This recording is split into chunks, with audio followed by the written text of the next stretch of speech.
Bonjour, aujourd'hui nous allons étudier le chapitre 6 d'économie, la répartition des revenus.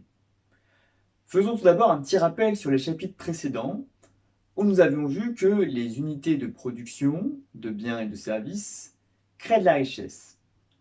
En effet, dans la mesure où elles vont vendre leurs produits plus chers que leur coût de production, elles vont ainsi gagner de l'argent et donc créer des richesses. Pour le service public, en protégeant, en formant, en soignant, etc. Là aussi, on va parler de création de richesse.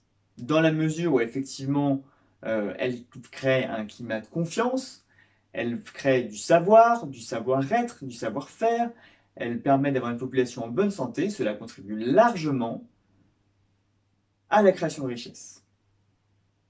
Aussi, faisons un petit rappel sur les agents économiques. Nous avions vu qu'il y avait les ménages, c'est-à-dire les personnes qui vivent ensemble sous un même toit. Les foyers, qu'il s'agisse d'une personne célibataire ou d'une famille nombreuse, on va parler de ménage. Les entreprises, c'est celles qui produisent des biens et des services marchands, qu'elles vont vendre sur le marché des biens et des services. Il y a les institutions financières ou banques, qui elles produisent des services financiers, qu'elles vont vendre sur les marchés financiers, c'est-à-dire majoritairement de l'épargne ou des prêts. Et enfin, nous avons l'État et les administrations publiques qui, elles, proposent des services non marchands à la population. C'est ce qu'on appelle le service public. Tout d'abord, je vous invite à regarder la vidéo de Dessine-moi l'écho qui s'appelle « Combien une entreprise gagne-t-elle réellement ?» Cette vidéo va vous expliquer comment la valeur ajoutée va être répartie en fonction de chacun des différents agents économiques. Pour l'heure, intéressons-nous aux revenus des ménages. Il y a tout d'abord les revenus primaires.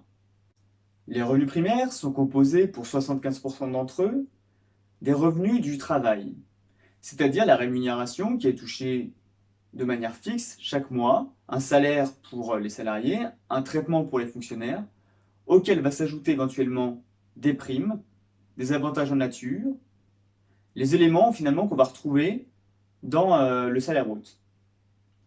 Pour 5% des revenus primaires, on va trouver aussi les revenus du capital. C'est-à-dire que, comme nous l'avions vu en droit, les personnes physiques détiennent un patrimoine pour lesquels elles vont pouvoir éventuellement tirer un certain revenu. Par exemple, une personne est propriétaire d'un appartement qu'elle n'occupe pas et décide de le mettre en location. Chaque mois, elle va pouvoir percevoir un loyer, ce qui va lui apporter une rémunération supplémentaire. Il y a aussi la possibilité pour une personne de prendre des parts, des actions dans une entreprise, pour lesquelles elle va toucher une rémunération sous la forme de dividendes. Enfin, il y a, pour 20% des revenus primaires, les revenus dits mixtes. C'est-à-dire que si une personne travaille en libéral, comme un médecin, un avocat, ou qu'elle a son entreprise individuelle, elle va toucher une rémunération qui sera à la fois un revenu d'activité, comme pour les revenus du travail, et en même temps, elle sera propriétaire de ses moyens de production. C'est donc aussi un revenu du capital. On parle donc de revenus mixtes.